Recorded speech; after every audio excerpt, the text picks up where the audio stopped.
Okay, so let's talk Eagles. It's Eagles week. The single biggest key to victory is blank.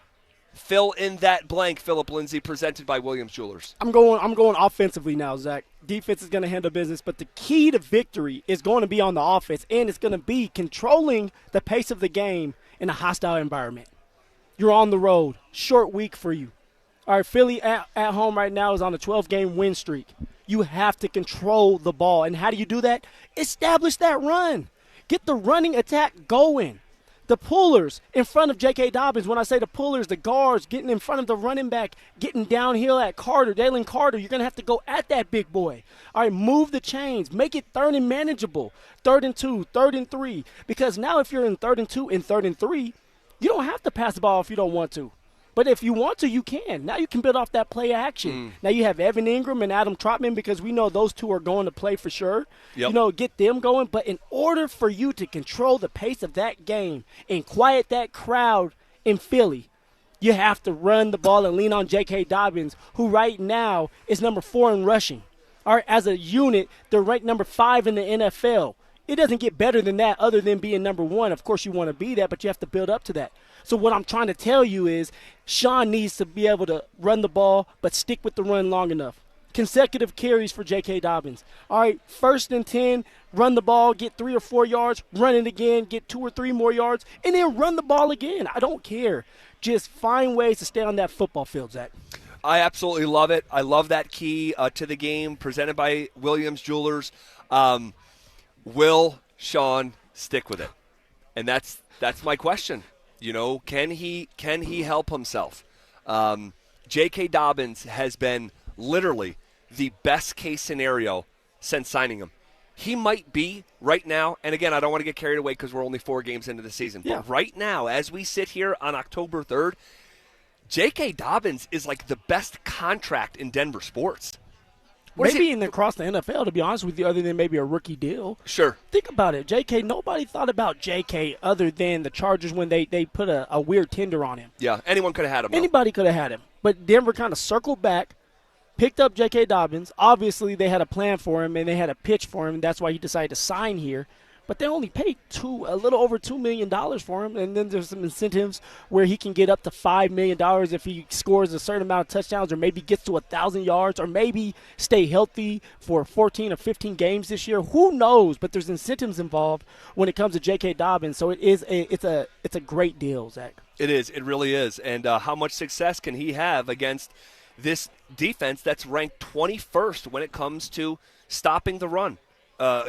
Bordering a bottom 10 run-stopping team through 4 football games. That was not on my bingo card earlier this summer when it came to the World Champs. Do you trust Sean when it comes to running the ball? I talked about trusting Sean for this game in general yesterday. Yep. But just to run the football enough, do you trust Sean to do that? I do in this specific spot. I do. And we talked a little bit about this yesterday, but Sean, in my opinion, is going to play this thing by the book when it comes to the stuff that he wants to get done and the points that he wants to prove compared to what's best for the Denver Broncos. And this win would be the best win for the Broncos in years. Well, Zach, years. You're going up against a Philly team that knows their identity.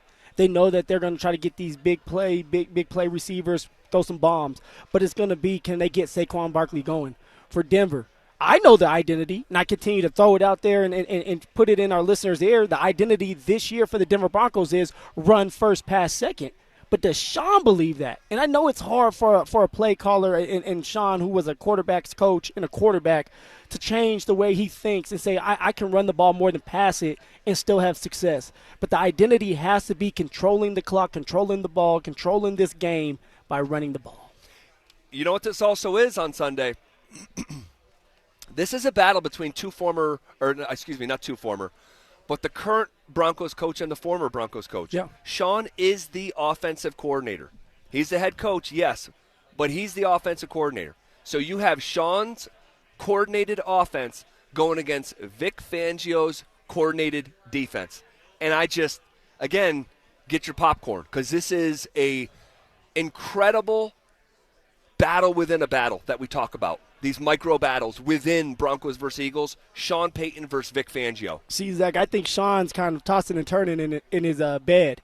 There's a reason why Sean wanted Vic Fangio here to be on his staff. Vic Fangio is a hell of a defensive coordinator. He finds ways to get everybody involved. He disguises his defense. He gets his defense to really buy in, and they're physical and aggressive, and they get turnovers, man. They get turnovers. Philly is number 3 right now in the NFL in taking the ball away. And that's something that the Broncos are going to have to do a great job of, taking care of the football.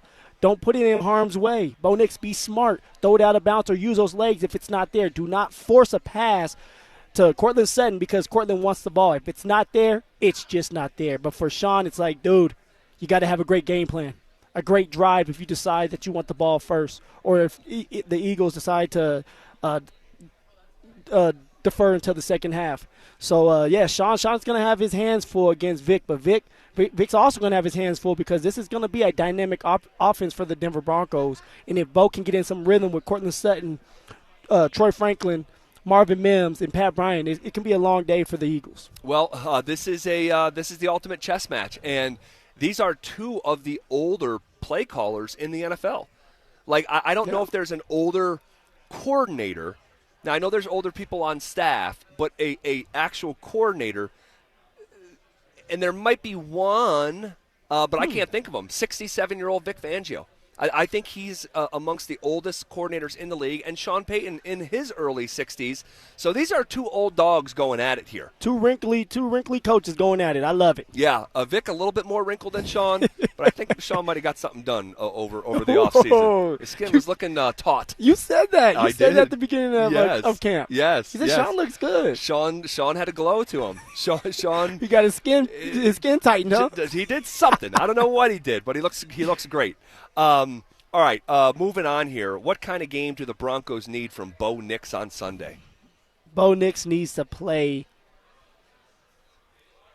like a man that wants to win a Super Bowl. And what I mean by that is you got to be smart at times. You know there's going to be those calculated shots downfield to Courtland Sutton, to Marvin Mims. And when they're there, take advantage of those opportunities. You did not do that against the Chargers. You had 3 opportunities to make some big-time plays, and you weren't able to hit on those. You were very inaccurate with the ball. In this game against Philly, take what's there. Do the dump-down passes to the running backs early. Vic Fangio is going to try to see what you know about his defense. He wants to know if you know how to identify and recognize the scheme, the disguises in the play. And Vic will rush 5. And there's going to be some times where Vic rushes 4, but you don't know where it's coming from. Maybe it's a pass rusher that's dropping back in coverage. They're going to play zone man. So there's going to be one side of the field that's going to be zone, which I believe it's going to probably be around Pat Bryant, Troy Franklin, Marvin Mims, where they're going to play zone. The man side of the field is going to be where Courtland Sutton is, so that they can keep their eyes on Courtland at all times, but actually have somebody over the top to help them out if Courtland's able to get the 50-50 balls going. So with that being said, Bo Nix needs to just trust his eyes, trust his checks. If it's not there or he feels uncomfortable with the pass, check it to a run, live for another down. And if he can do that, take care of the football and not press and try to force the ball into double coverage or to Courtland Sutton, like I continue to say, he's going to have a great game, and they just need to find ways to keep it third and manageable and then take that. And when it's not there, throw it out of bounds or use those beautiful legs that God has given him. Yeah, no, can't turn it over. Yeah. Every drive has to end in a kick, whether it's a punt, a field goal, or an extra point. No turnovers. That'll be a backbreaker. If you're even -1 in the turnover margin, the Broncos will lose this game. Or 3 and outs, Zach. I mean, against the Chargers, there were 6 3 and outs. You have 6 3 and outs against Philly. It's a blowout. Yep. You can't do that. Don't do that to your defense. Sustain drives. Even if you do get just 3 points, that's good enough. All right, it's a 60-minute football game. It's a build-up, and at the end of the game, when that moment comes, because it will come down to a moment, be the guy. Be that franchise quarterback that we've been looking for. Be that quarterback that you were against the Kansas City Chiefs last year, where you drove down the field, was able to hit Courtland Sutton, and was able to set up for a game-winning field goal. Be that guy. Be that quarterback this Sunday. Well, Vic Fangio would love to nothing more. He would love nothing more than to make Bo Nix look like the young quarterback that he is. And if there's an opportunity, I mean, he's going to try to seize it, rub the Broncos' face in it. Yeah. I mean, there's no question about it. There's going to be some curveballs there from Vic Fangio. Wide receiver number 2. Who you thinking? I don't know if we're going to be on the same page with this, but I'm going to have to continue to pound the table for Troy Franklin. He's been pretty disappointing here last couple weeks. He has. But just like Pat Bryant, he is still young. And I know Pat Bryant's younger than Troy Franklin. Troy Franklin has had more games under his belt than Pat Bryant. But you're telling Troy Franklin, who struggled last year, that all of a sudden in 1 year, hey, we're going to have to count on you every single game. You have to be the same version of yourself. It's hard to do that when you're trying to figure yourself out still. But if the Denver Broncos want to have success, if they want to get Courtland Sutton open and free up Courtland Sutton, then Troy Franklin's going to have that speed, that separation. All right, weaken that defense. Spread that defense apart a little bit so the zone is easier to read for Bo Nix. Troy Franklin has that speed to do it. Of course, Marvin Mims has the ability, but the Eagles' eyes are going to be on Marvin Mims. Troy Franklin, I believe that Philly is still not respecting Troy Franklin enough because he's still inconsistent. Troy Franklin can make the Philadelphia Eagles pay, especially if they go man on him, because he does have that speed to separate from the DBs. Well, Troy, in the last couple weeks, in my opinion, has given a little bit of his equity back in terms of the trust. In terms of the trust factor, 3 drops in 2 weeks, and if it was somebody else, it would still be problematic. But you just harken back to last year and his struggles in training camp, his struggles during the regular season, and now here we are in weeks 3 and 4, and we have 3 drops. Again, I'm not saying sell all your stock or anything like that, but at the same time, this is something that we have to keep an eye on. And if we see it one more time here this week, it's I think officially going to be an issue again. Do you agree with that? Yeah, I mean you can't drop balls. You can't drop balls, especially when they're right there in the breadbasket. They call it right there.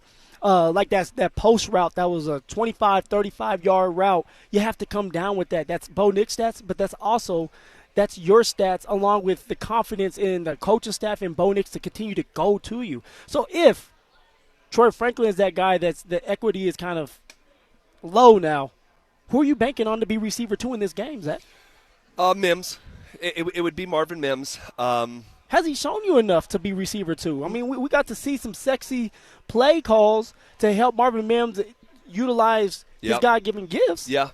But for receiver 2, you can count on him? Is that who you're counting on? No, well, I'm just thinking for this game, the reality is, I mean, I don't know if we can count on any singular wide receiver 2 week in, week out. This is why we have this question. This is why almost every Friday I ask you some version about wide receiver 2, because when it's a known, like it is in Philly, like it is in Cincinnati, you don't have those conversations because you just know.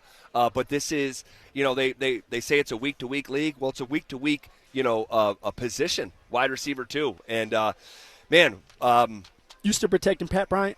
Or do you want to see more? Is this the game that you need to see more from your baby? I would love to see more from Pat Bryant. I really would. Is this the game that we're going to see it? I don't know. I really don't know. The question was, do you need to see it this game? I don't think a game that this is week 5. I don't think you need to see it in order to beat Philly. Like if Troy Franklin does a great job, if Marvin Mims does a great job, in addition to Sutton, which I sort of just build in as the known of I think I know what I'm going to get. Mr. Consistent. But he really is. But it's getting to be time, I think, for more Pat Bryant. I think he's earned those opportunities. I did a video today for social media looking at the last 2 weeks. And guys, go hit me up. Go look at this video. Instagram, ZBuy23, TikTok, I'm at Buy's Line, Twitter, I'm at Buy's Line. It's on all those channels. Dude, his stats, he has less than 20 receiving yards, Phil. Less than 20 receiving yards in 4 games, but he's impacting games. He is impacting touchdowns and big runs. The second longest rush of the year, J.K. Dobbins, in that, I think it was 41 yards coming out of halftime in the Chargers week. It's Pat Bryant, a huge part of that. It's Pat Bryant springing Marvin Mims for his 16-yard touchdown last week, where Mims comes and finds him after, says thank you. He believes and subscribes to the idea that if you don't block, you don't get the rock.